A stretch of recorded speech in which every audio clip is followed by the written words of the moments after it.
Hey guys, Insane in the Rain. Today I'm going to start a new series which I hope will continue for a long time, based off the popular Will It Blend series, but we're not going to blend with a blender, we're going to blend with the 3D animation software Blender. But that didn't sound right, did it? Never mind. So today what we'll be making is the Samsung Galaxy S phone. Now, I recently got one of these, and it happened to be the first thing lying next to my computer the day I wanted to start this program, and so I modeled it. And today I'll go through the process of teaching you guys how to model one of these for yourself. So let's get started. The first thing that you'll need is a reference image, or not really a reference image, but this. This is a screenshot of a Galaxy S, or similar to the one that I have. Just Google search Galaxy S screenshot if you want something like that. For reference image, I didn't need one because I have one. It's in my hand right now.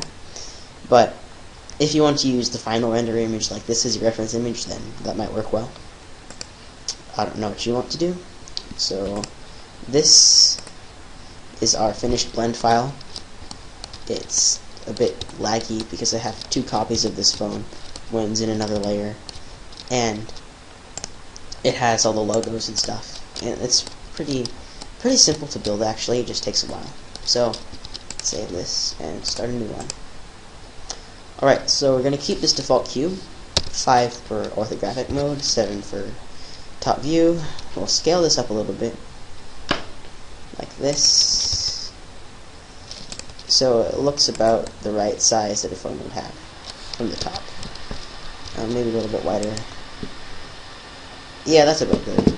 Maybe a little bit more here. Alright. Now what we're going to do is we're going to scale it down on the z-axis quite a bit. So it's more like that. That will be the basis of our phone. Now what we're going to do is we're going to go to the modifiers panel, add a modifier, subdivision surface, or subsurf, as most people call it. Now you'll see that it doesn't look like a phone at all. It's been shrunk into an oval thing, kind of. So make sure that this setting here is 2. Hit tab for edit mode, and can use Control R to add a loop cut, and move your mouse over this edge right here so the purple line appears around the bounding box. Now we can drag it up, and as you can see, the points at which the subsurf modifier is calculated changes with added vertices, and so it makes this top part flatter, which is what you want on the phone. If we look at the phone itself, the lower part is a little bit more curvy than the top, so we'll add another loop cut with Control R, but we won't make this one as high as that one. So let's see. Yeah, that's better. Now we're going to hit Control R again, and this time move your cursor so it's like this, and scroll up your mouse wheel. Let's see, 1, 2, 3, 4, 5, 6, about 6, so it's like this, and it looks more and more like a phone now, and I think that's what we want. So let's see, scale on the z-axis a little bit, it's a little bit too big. Holding up my phone to the computer right now. Actually, let's add another loop cut right here. Move it up like that. Another one down here. Move it down like that. Maybe that was a bit too much. Yeah, I think that's good. So this will be the basis of our phone. Now you can go ahead and click apply on here. If I can ever reach it with my mouse. I'll just change this light by clicking it and changing it to a Hemi, camera view, and zooming out. So let's get a test render real quick. That's what we have so far. Now we're going to select this, and we're going to take the part which what am I trying to say? I'm going to take the screen and bring it so that the outside of the phone frame, like this side right here, is higher in elevation than this part. It'll make more sense once I apply it. So we will use the box select tool, actually change it to face select mode, select about this vertex, that's me leaning back in my chair, down to about here. Nice. We can use C and right click, not right click, left click. I like it better than individually clicking each vertex. And now what we can do is we hit E, and then it'll automatically do it on the Z axis. Before we do that, we'll hit 1 for front view. E and drag it down just a little bit. So you can see that this part, like this screen part, is lower than the actual frame on the outside of the phone. Alright, next step, we're going to do the power button, which is located on this side of the phone. So we'll hit right 3 for right ortho, and it's about maybe about a fourth of the way down, a little bit more than a fourth of the way down, so fourth. Put it about here. Grab a couple of these vertices. That will work. Maybe these up here. Extrude it like that with E, and that's okay. Maybe we'll extrude these ones too. I hit the snap tool and snap to vertex, so when we extrude this, it'll be the same thickness, like that. Alright, that's our power button. As you can see, it's not really hard to do at all. It just requires a couple of careful planning and a bit of planning.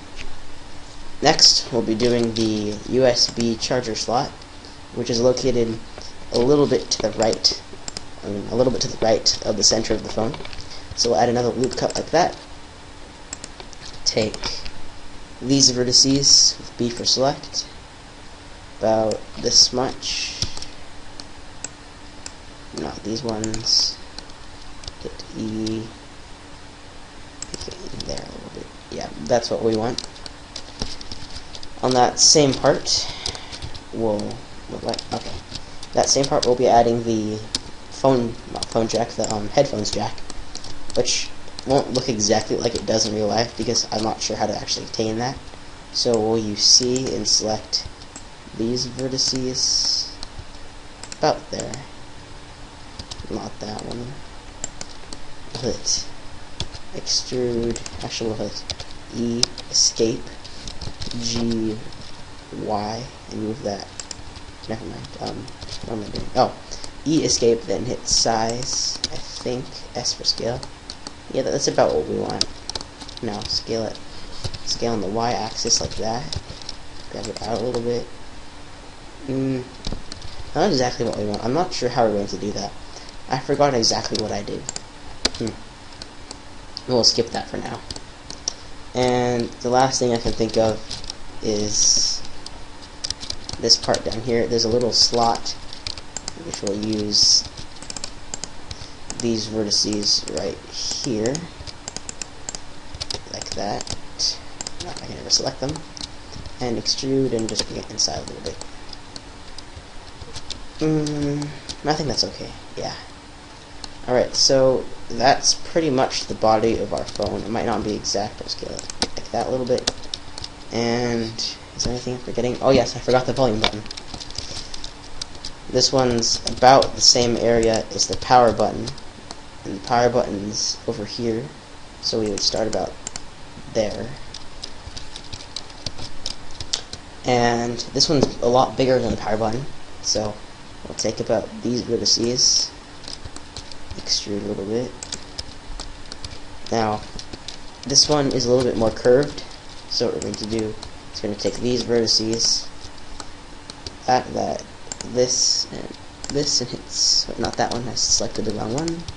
There, scale Z, which will bring them closer together like that.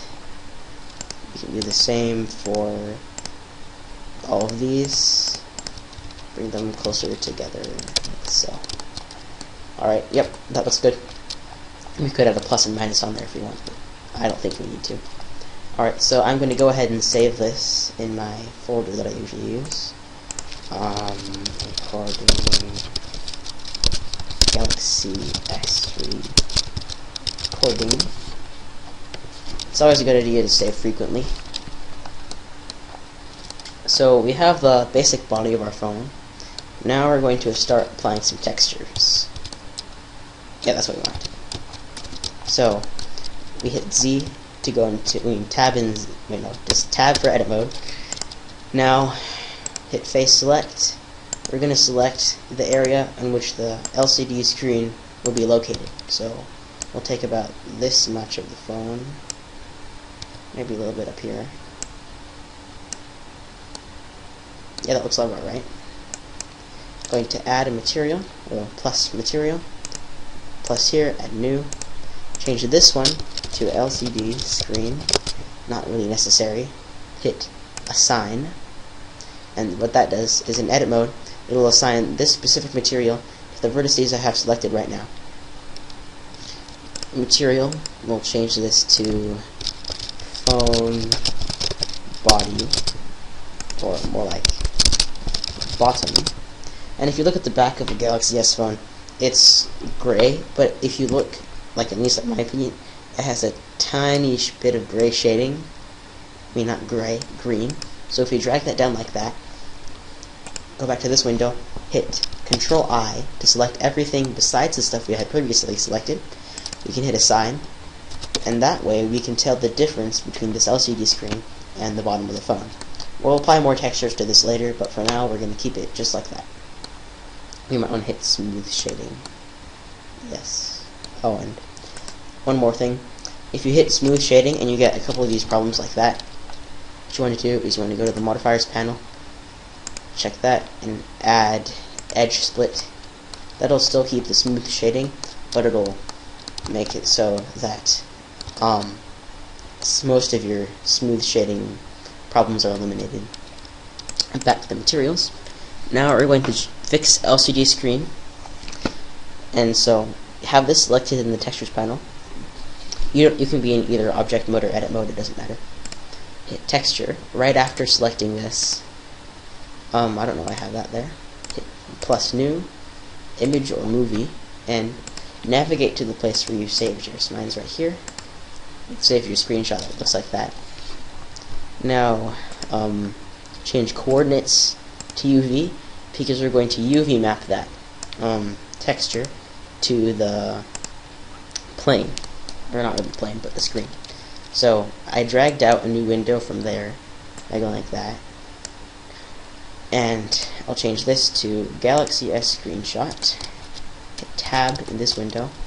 If yours is still selected like that, just hit A, then go to the materials panel, hit this, then select, which will select all the vertices assigned to that texture. Oh, my phone just buzzed. Oh, I'm sorry. Hold on a second.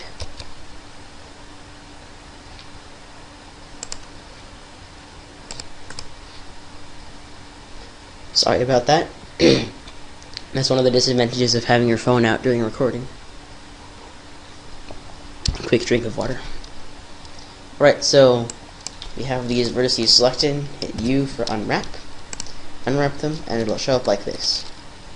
Now, in this panel, which we'll enlarge by hitting Control up arrow to see the whole thing, what we'll do is we'll stretch these vertices to fill this whole image, like so. I stopped saying like so.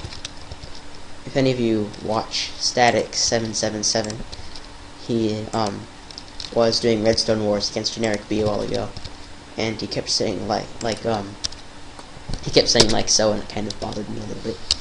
But that's beside the point. So I've shrunk it by hitting Control up arrow again. Then I selected this. We're going to hit F12 to render. Oh, and it looks pretty good. The first time I tried that, I had a big problem with the orientation, but I guess this time it works pretty well. Alright, so that's the screen done. And that was my mom sneezing. We'll come back to that texture later, because there's a couple other things we need to add.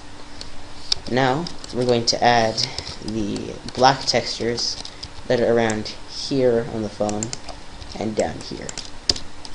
So, we'll add a new material, call it LCD adjacent, turn that all the way down to black, these textures really aren't accurate. I'm just doing them for the sake of this tutorial. Now select about, with box select these, excuse me, and I keep on hitting the wrong button. These, I think that's about right. Actually, no, we don't want those. We want to keep these ones, the layered vertices that are on top from when we extruded this whole panel down. We don't want any of those selected. So we'll hit LCD adjacent, hit assign, do the same thing down here, about